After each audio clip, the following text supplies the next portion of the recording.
চলে যাব আরামবাগ মেডিকেলে।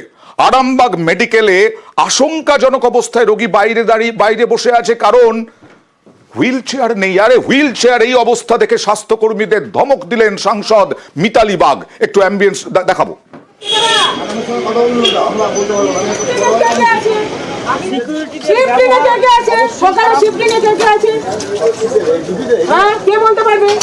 আপনি যদি সুপারভাইজার হন, সুপারভিশন করছেন, কাদের সুপারভিশন করেন? আপনি হাউসকিপিং সুপারভিশন করেন, তাই তো? যারা জিডি আছে তাদেরকে কে পরিচালনা করেন? যিনি মাল আনতে গিয়ে তিনি কোথায়, আরেকজন কোথায়? ওই যে ইয়ে কাটছে, ঘুমাচ্ছেন, ওই দাঁড়িয়ে আছেন, ওইগুলো কাটছেন, ওই উনি আসুন, আপনি দেখুন ঘুমাচ্ছেন। যে মাল আনতে গিয়ে কাকে বলেন? যদি একটা এমার্জেন্সি আসে এসে তার দায়িত্বটা কে নেবে? যিনি মাল আনতে গিয়ে কাকে বলে গেছে, সিস্টার পাঠিয়েছে। তাহলে এখন যদি ধরুন আমি আসছি, আমাকে কে আনবে? আমার আটজনের জিডিএস কার্ড থাকা সত্ত্বেও নামানোর, পেশেন্ট নামানোর কেউ লোক নেই। কতক্ষণ থেকে ডিউটি ধরেছেন? কথা বলবো প্রতিনিধি শুভদীপের সঙ্গে। শুভদীপ, কি সিচুয়েশন হয়েছিল? মিতালি বাগ এটা শুনেই কি ছুটে গেছিলেন হাসপাতালে? দেখো অরণ্যা, এদিন এক দুর্ঘটনাগ্রস্ত রোগীকে দেখতে গিয়েছিলেন আরামবাগের সাংসদ মিতালি বাগ। আচ্ছা। এই সময় তিনি খবর পান খানাকুল থেকে আসা ফতেমা বিবি বলে একজন রোগী।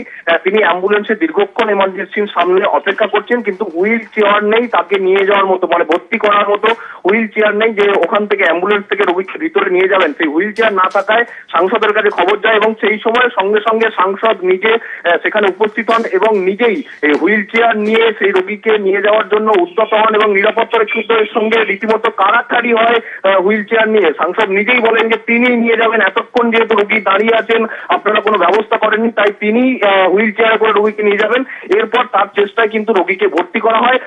এরপরেই সাংসদ সেখানে ঢোকেন এবং হাসপাতালে কতজন কর্মী রয়েছেন, ঠিকঠাক কর্মী রয়েছেন কিনা সমস্ত বিষয়ে খোঁজ নেন এবং স্বাস্থ্যকর্মীদের রীতিমতো পরিষেবা। কেন এরকম অবস্থা হলো মিতালি বাগ, তারপরে কি বললেন?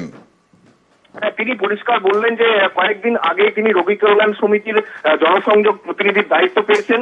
সেই বিষয়ে নানা অভিযোগ তিনি পাচ্ছিলেন হাসপাতালের পরিষেবা নিয়ে, হাসপাতালের নিজস্ব গাড়ি নিয়েও ক্ষোভ রয়েছে। সেটা তিনি ব্যবস্থা নেবেন আগামী দিনে, সেই আশ্বাস দিয়েছেন এবং তিনি এরপর আরামবাগের যে মেডিকেলের যে অধ্যক্ষ, সেই অধ্যক্ষের সঙ্গে বৈঠকও করেছেন রোগীদের পরিষেবার মান বাড়ানো নিয়ে। খুবই স্বাভাবিক, কারণ এইভাবে একজন রোগী এসে পড়ে থাকবেন, তারপরে আহত এসে পড়ে থাকবেন, আর হুইল চেয়ার পাওয়া যাবে না, কারো কোনো উদ্যোগ নেওয়া হবে না। কি বলছেন মিতালি বাগ আর রোগীর আত্মীয়রা, দেখুন। আমার সাথে আজকে একটা পেশেন্ট এসেছে, আমি তাকে দেখাবো। সে পেশেন্ট দেখাতে এসে দেখলাম যে কোনো স্টাফ নেই নামানোর। এই বিষয়টা আমার জানা ছিল না, বিষয়টা অবশ্যই আমার স্বাস্থ্যসাথী ডিপার্টমেন্ট থেকেও কিছু খবর এসেছে, আমি ওটাতেও আমি যাবো যে কজন স্টাফ আছে আমি বলতে পারছেন কি, আমার আছে খুব লজ্জা।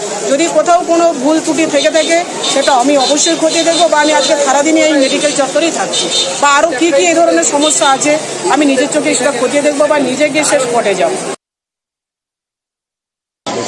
করতে নিয়ে গেলাম, হুইল চেয়ার নেই এখানে? হুইল চেয়ার নাই। কিসে নিয়ে যাচ্ছেন আপনারা? এখন নিয়ে যাবো তো, এখন স্ট্রেচারে নিয়ে যেতে হবে, নাইলে বাধ্য। একটা অসুস্থ পেশেন্ট খানাকুল থেকে তাকে নিয়ে আসা হয়েছিল ভদ্র মহিলাকে। তিনি আধা ঘন্টা ধরে অ্যাম্বুলেন্সে দাঁড়িয়ে অপেক্ষা করছেন, কিন্তু হুইল চেয়ার দিয়ে কোনো ব্যবস্থা করে দেওয়া হচ্ছে না। এর আগে আমি দেখলাম যথেষ্ট তিনি সদর্থক ভূমিকা পালন করেছেন এবং কর্তব্যরত যারা ছিলেন তাদেরকে এক প্রকার ধমক দিয়ে তিনি বলেছেন যে কর্তব্যে গাফিলতির কথা। হাসপাতাল কর্তৃপক্ষ কি করছিল প্রশ্ন উঠছে, কেন সাংসদকে হস্তক্ষেপ করতে হলো? অধ্যক্ষ কি বলছেন? বিশেষ করে ward boy, ward girl, security, এই জায়গাগুলোতে আমাদের অনেক ঘাটতি আছে। তো আমরা সেই পরিষেবা যাতে দেওয়ার চেষ্টা করছি এবং সরকারের কাছ থেকে এই মানুষদের যদি আমরা অ্যাপয়েন্টমেন্ট পেয়ে যাই তাহলে আরো পরিষেবা উন্নত করব। ব্যাপারটা ইনকোয়ারি করছি এবং যারা দোষী তাদেরকে আমি শাস্তির ব্যবস্থা করবো।